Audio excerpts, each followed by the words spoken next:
Hello everyone.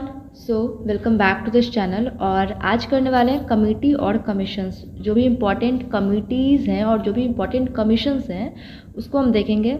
और इसमें बहुत सारे PYQs भी हैं और इम्पोर्टेंट जो आ सकते हैं वो भी हैं। ठीक है, इसको 2 पार्ट में हम करने वाले हैं क्योंकि बहुत ज़्यादा नहीं है, लेकिन हाँ मोर देन इनफ है, अच्छा खासा नंबर है। ठीक है, 2 पार्ट में इसको करेंगे ताकि वीडियो बहुत ज़्यादा लंबा ना हो जाए। ओके, तो कल हमने क्या करा था याद है? कल हमने करा था कॉन्स्टिट्यूशनल अमेंडमेंट, और हमारा कॉन्स्टिट्यूशनल अमेंडमेंट सारा कंप्लीट हो चुका है। उसको हमने बहुत, अगर आपने नहीं देखा है तो बता दें, हम उसको हमने बहुत ईजी वे में ट्रिक से टिप्स के थ्रू उसको याद करने की कोशिश की थी। हर चीज़ को हमने डिटेल वे में पढ़ा था। और हाँ, जहाँ जहाँ ज़रूरत नहीं थी वहाँ पे हमने मतलब नॉर्मल भी पढ़ लिया था, जिसको उतना हाई लेवल की ज़रूरत नहीं है तो फिर टाइम वेस्ट क्यों करना है कि नहीं।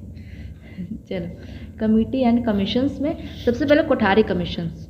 इसमें भी बहुत सारे ऐसे कमीशन हैं जो हम ऑलरेडी पहले, मतलब जब पॉलिटिक्स पढ़ रहे हैं तो हमने काफ़ी कमीशंस कभी कभी वो सब पढ़ रखा है, कुछ कमीशंस, तो वो यहाँ पे भी रिपीट हो सकते हैं। ओके, कोठारी कमीशन ये इसके थ्रू नेशनल एजुकेशन पॉलिसी आया था और 1964 में आया था। कोठारी कमीशन बना था, नेशनल एजुकेशन पॉलिसी इसके थ्रू हुआ था।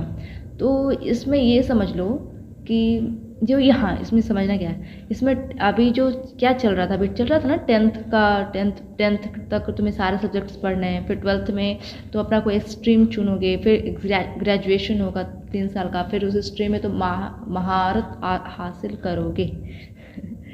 तो 10th, फिर 12th, फिर ग्रेजुएशन, 10+2+3 ऐसा वाला सीन था। तो ये कोठारी कमीशन के थ्रू ही आया था और ये 1964 में होता। डेट ईयर याद कर लेना, 1964। उसको कैसे याद करोगे, इसको ट्रिक है, कोठारी से करो कोठा पता है?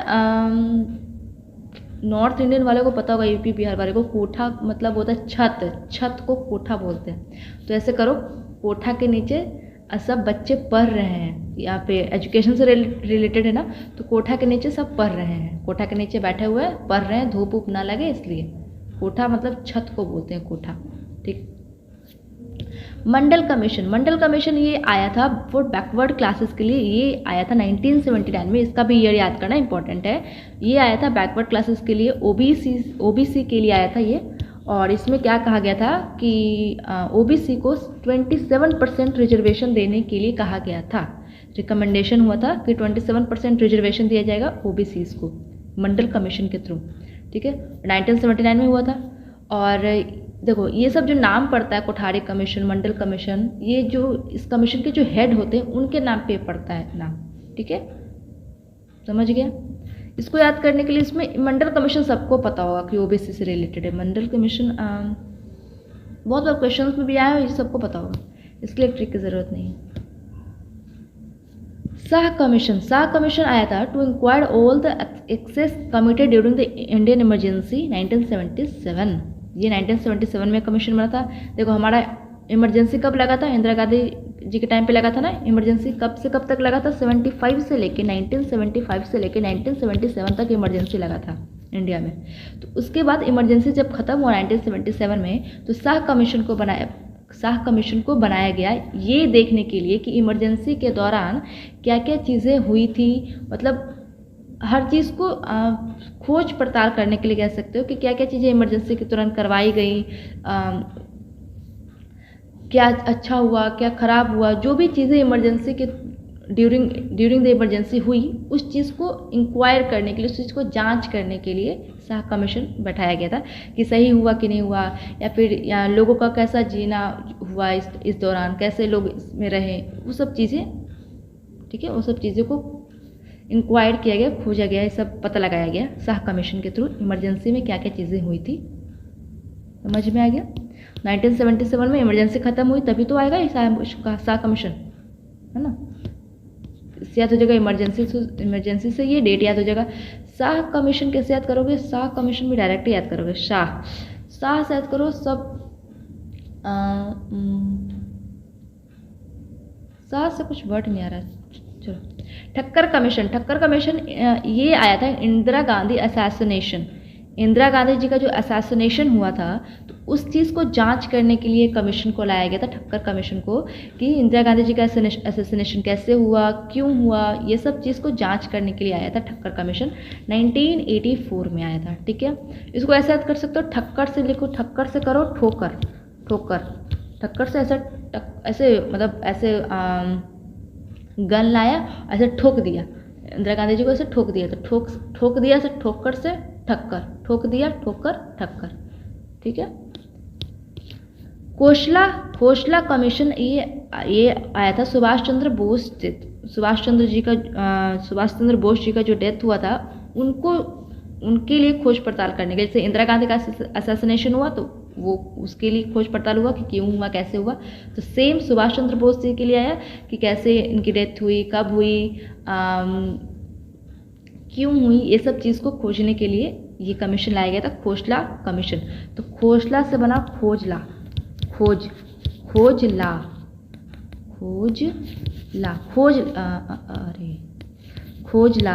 खोजला जाके कि सुभाष चंद्र बोस की कैसे, सुभाष चंद्र बोस कैसे चले गए, जाके खोज के आ, जा खोजला तू जाके, खोसला से खोजला, सुभाष चंद्र बोस को खोजला। ठीक है, नानावती कमीशन ये anti Sikh rights of 1984, anti Sikh related rights हुए थे 1984 में, उसके लिए नानावती कमीशन आया था कि उस चीज़ को खोजने के लिए, उस चीज़ के बारे में जानने के लिए, ठीक है, उस चीज़ के बारे में जांच ऊंच करने के लिए, उसके लिए कमीशन आया था नानावती कमीशन। इसको ऐसे इसका ईयर याद करना, 1984 में ये एंटी सिख राइट्स हुआ था, उस चीज़ के लिए आया था नानावती कमीशन कि इसमें क्यों हुआ, कैसे हुआ, इसको कैसे ठीक किया जा सकता है, जो भी रीजंस है। ठीक है, नानावती से याद करो एंटी सिख, तो ऐसे याद करो जो नाना है हमारे, नाना से कर लो, जो नाना है हमारे वो एंटी सिख है, मतलब ऐसे सिख को नहीं पसंद करते हैं, ऐसा कुछ। देखो सिर्फ याद करवाने के लिए कह रहे हैं, कुछ कोई कमेंट में कोई नेगेटिव कमेंट नहीं करेगा, सिर्फ याद करवाने के लिए कह रहे हैं। तो ऐसे करो, नाना जी से कर लो कि तुम्हारे नाना जी जो है वो एंटी सिख है, वो सिख को नहीं मानते हैं। और अगर कोई आप में से अगर कोई सिख है तो वो भी आप थोड़ा कर लो याद करने के लिए। ठीक है, या फिर एंटी सिख वाले को वो नहीं मानते हैं, क्या कोई एंटी सिख हो तो उनसे वो अपना थॉट को अपोज करते हैं, तो ऐसे कर लो। ठीक है, यूसी बनर्जी कमीशन ये आया था सेम, ये एंटी सिख राइट्स के लिए आया था, ये गोधरा राइट्स के लिए आया था, जो कि 2002 में हुआ था। ये गोधरा राइट्स के लिए आया यूसी बनर्जी कमीशन। तो गोधरा से गोधरा से क्या निकल के आ रहा है, गोधना पता है क्या होता है, बॉडीज़ में कुछ मार्क वगैरह गुदवाते हैं लोग, क्या बोलते हैं उसको, कुछ लिखवाते हैं ना बॉडी पे जो परमानेंट होता है, तो उसको गोदना बोलते हैं। तो गोदना बैन है, अगर तुम्हें पुलिस वगैरह की कोई नौकरी करनी है, कोई आर्मी ये सब में है, जीडी एसएससी जीडी ये सब में, कि तुम्हें ऐसा कोई मार्क नहीं होना चाहिए, गोदना ये सब नहीं होना चाहिए, ये सब नहीं लिखा हो रहता है कि ये सब नहीं होना चाहिए, विजिबल एरिया में तो नहीं होना चाहिए। तो ऐसे इसको कर लो कि गोदना जो है वो बैन है। एसएससी का एग्ज़ाम हमको एसएससी का एग्ज़ाम देना है और मुझे गोदना बैन है, बैन से बनर्जी, गोधरा से गोदना, तो गोदना बैन है, नहीं तो हम डिस्क्वालीफाई हो जाएंगे। अगर हमने गोदना करवा लिया, कहीं पे भी हमने मार्क बनवा लिया परमानेंट बॉडी में जो विजिबल है, तो वो हमें डिस्क्वालीफाई कर देंगे। तो ऐसे कर लो, गोदना बैन है, तो बैन से बनर्जी, गोधरा से गोदना। समझ में आ गया। लिबरन कमीशन ये हुआ था बाबरी मस्जिद डिमोलिशन इन अयोध्या। बाबरी मस्जिद का जो डिमोलिशन हुआ था अयोध्या में 1992 में, इस चीज़ को पता लगाने के लिए कि क्यों हुआ, इसके पीछे कौन है और कब हुआ, कब तो 1992 में हुआ, कैसे हुआ, कौन कौन इसमें लोग शामिल हैं, ये सब चीज़ को पता लगाने के लिए ये कमीशन आया था, लिबरन कमीशन। बाबरी, इसको ऐसे याद करो कि लिबरन से करो लिबरल थॉट, लिबरल थॉट का कोई बंदा है, वो जाके एकदम सोचा कि लिबरल थॉट है, एकदम हर चीज़ मतलब वो लिबरल थॉट का है और उसे किसी चीज़ में बिलीव नहीं करता है, कोई स्पिरिचुअलिटी, कोई स्पिरिचुअल में बिलीव नहीं करता है वो, और सुपरस्टिशंस में बिलीव नहीं करता, एकदम लिबरल थॉट का एकदम। और जाके सब मस्जिद तोड़ रहा है कि कुछ भी नहीं होता, ये सब कुछ भी एग्जिस्ट नहीं करता है, ऐसा करके तुम ऐसे थोड़ा रिलेट करके तुम याद कर सकते हो कि लिबरल थॉट का कोई बंदा था, जाके मस्जिद को तोड़ दिया था, ऐसे करके कुछ कर लेना। लिबरल से लिबरल थॉट का कोई बंदा। KV Kamath committee, KV Kamath committee आया था, ये आया था COVID impact on bad loans. KV Kamath committee सबसे पहले तो आरबीआई के द्वारा लाया गया था, और ये कोविड-19 जब हुआ था तो इसमें कोविड-19 की वजह से क्या हुआ था कि जो लोन्स वगैरह पे अफेक्ट हुआ था, लोन्स वगैरह काफ़ी इस चीज़ में इम्पैक्ट पड़ा था उस चीज़ को। तो लोन को फिर से रीस्ट्रक्चर करने के लिए लोन्स को आरबीआई ने लाया था इस कमेटी को, ताकि लोन को फिर से रीस्ट्रक्चर किया जाए, ठीक किया जाए लोन्स को, ठीक है। कोविड-19 के बाद कोविड-19 से जो भी इम्पैक्ट पड़े थे लोन्स पे उसको रीस्ट्रक्चर किया जाए, इसके लिए कमेटी आई थी आरबीआई के द्वारा, ठीक है। इसमें ऐसे याद करो कि कामथ में लोगों काम, तो कोविड जब हुई थी तो सब काम काज सब छूट गया था। अब लोगों को काम काज छूट जाएगा तो लोन पे तो प्रभाव पड़ेगा ही, लोन कोई लेंगे नहीं क्योंकि लोगों के पास काम ही नहीं है, तो किस वजह से कोई लोन लेंगे, या फिर लोन चुका नहीं पा रहे हैं क्योंकि काम नहीं कर पा रहे हैं, तो लोन पे अफेक्ट कर रहा है। तो काम से करो काम, कामनाथ से करो काम, और काम नहीं था लोगों के पास कोविड में, तो लोन पे इसका प्रभाव पड़ा था, लोन चुका नहीं पा रहे थे वो लोग। समझ याद हो गया। चलो, अशोक दलवाई कमेटी, अशोक दलवाई कमेटी ये रिलेटेड है एग्रीकल्चर सेक्टर से। अशोक दलवाई कमेटी इसमें आया था कंसिडर करने के लिए मेजर रिफॉर्म्स एग्रीकल्चर सेक्टर में, इसलिए आया था कि एग्रीकल्चर सेक्टर में बहुत मेजर कुछ रिफॉर्म्स लाने के लिए आया था, और मतलब एग्रीकल्चर सेक्टर को इम्प्रूव करने के लिए, प्रोडक्टिविटी को इम्प्रूव करने के लिए, सब चीज़ को इम्प्रूव करने के लिए ये आया था ये कमेटी, अशोक दलवाई कमेटी। तो एग्रीकल्चर से ले लो, वैसे तो दलवाई में दाल आ रहा है, तो दाल एग्रीकल्चर हो गया ना, कुछ तो मतलब पास में ही आ गया। दलवाई से 4 ऑप्शन रहेगा तो कुछ तो एग्रीकल्चर दाल से याद आ जाएगा कि कुछ प्लांट वगैरह से रिलेटेड है, कुछ एग्रीकल्चर से रिलेटेड है। तो लेकिन अब यहाँ पे पल्सेस लिखा हुआ है नीचे वाला में, तो थोड़ा सा इसको ध्यान रखना पड़ेगा कि दलवाई तो है लेकिन एग्रीकल्चर वाला है, पल्सेज वाला नहीं है, ठीक है। थोड़ा ध्यान रखना पड़ेगा इसको, दलवाई से दाल कर लेना, एग्रीकल्चर सेक्टर हो जाएगा। अरविंद सुब्रमण्यम कमेटी आया था, ये आया था इस कमेटी के थ्रू क्या रिकमेंडेशन दिया गया था, जीएसटी सेक्टर से रिलेटेड रिकमेंडेशन दिया गया था, एमएसपी से रिलेटेड रिकमेंडेशन दिया गया था कि एमएसपी को सेट करने के लिए, एमएसपी मतलब मिनिमम सपोर्ट प्राइस, उसको सेट करने के लिए उसको रिकमेंडेशन आया था। और पल्सेज को क्रिएट करने के लिए रिकमेंडेशन आया था कि to create the stock of pulses, कितना स्टॉक, 2 मिलियन टन पल्सेज बनाने के लिए रिकमेंडेशन आया था। 2 मिलियन जरूरी याद नहीं करना, एमएसपी याद रखना, जीएसटी सेक्टर और पल्सेज अब अरविंद सुब्रमण्यम कमेटी में हुआ था। इसको कैसे याद करोगे।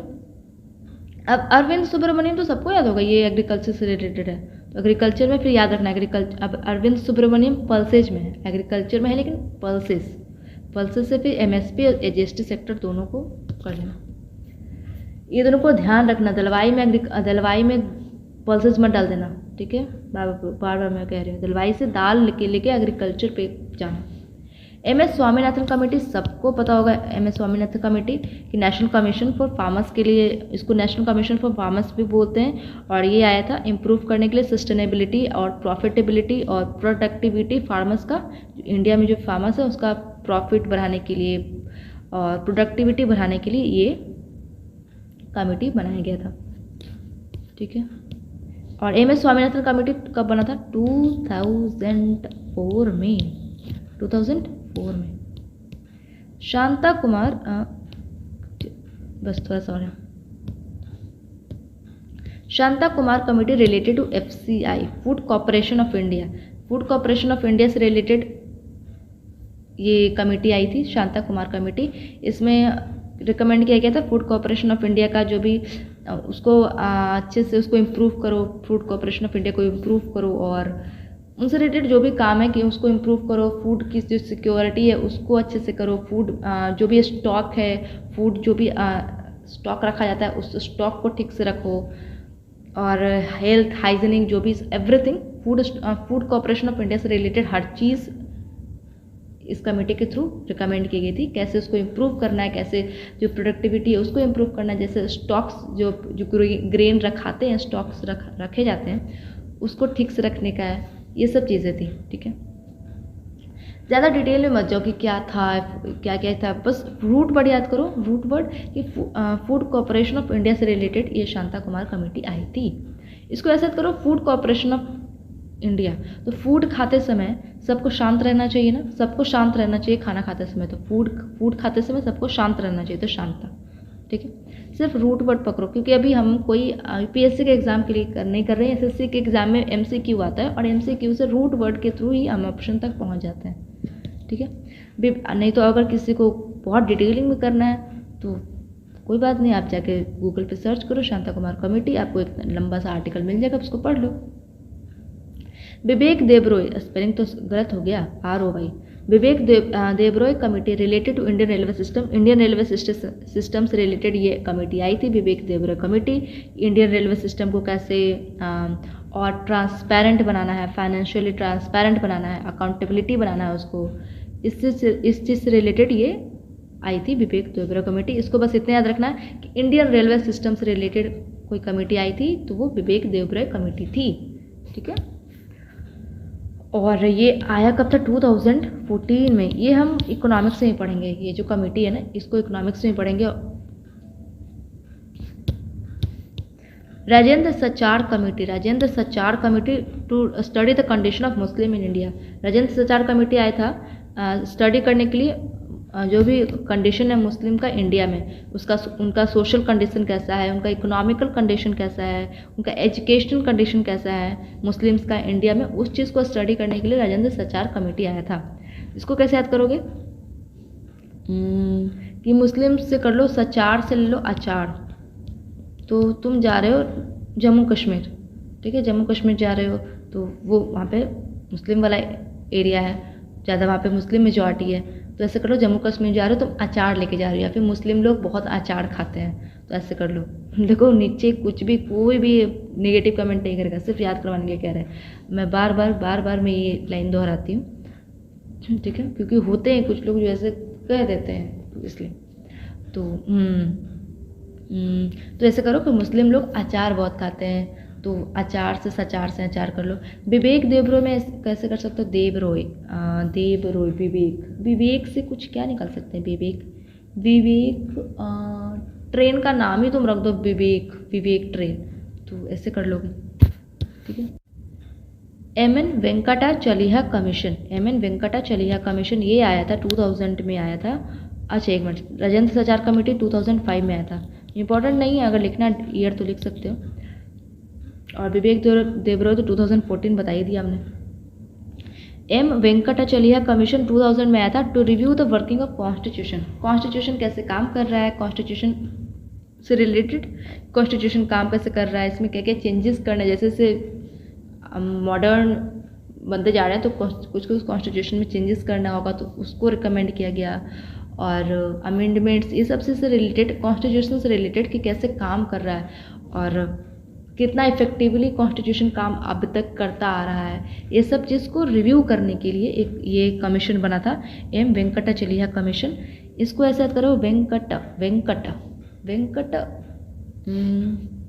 कैसे याद करोगे, वेंकट चलिहा से कुछ करो, हनुमान चालीसा से कर लो, हनुमान चालीसा से कि कॉन्स्टिट्यूशन कैसे करो। अब मैंने वर्ड बता दिया, वेंकट ले लो या फिर चालीसा ले लो, ये सब से रिलेटेड कुछ बना लो, ठीक है। चलो हाँ, इतना तो हो गया। और कल हम पूरा और भी है कमीशंस कमिटीज़ और भी हैं, इतना ही और होंगे बस, ज़्यादा नहीं है, तो कल हम उसको पूरा ख़त्म कर देंगे। एंड आई होप आपको सब समझ में आ गया होगा। और ज़्यादा इसमें परेशान मत होना कि इस बहुत एकदम हर एक कमेटी के बारे में एकदम तुम्हें 5-5 मिनट का तुम्हें सुनना है या फिर कोई आर्टिकल पढ़ना है, ज़रूरी नहीं है। रूट वर्ड्स ध्यान रखो, रूट वर्ड से कमेटी को याद रखो, मोर देन इनफ याद हो जाएगा, और याद भी हो जाएगा, और ऑप्शंस MCQ में रहते हैं तो वो बन जाएगा, ठीक है, डोंट वरी। और कोई भी लेकिन डाउट हो तो नीचे कमेंट के थ्रू ज़रूर पूछना। और PDF के लिए टेलीग्राम चैनल पे हमेशा कहती हूँ मैं, टेलीग्राम चैनल पे चले जाओ, टेलीग्राम चैनल को ज्वाइन कर लो, सारा PDF वहाँ पे मैं प्रोवाइड कर देती हूँ। और ठीक है, तब तक के लिए थैंक यू।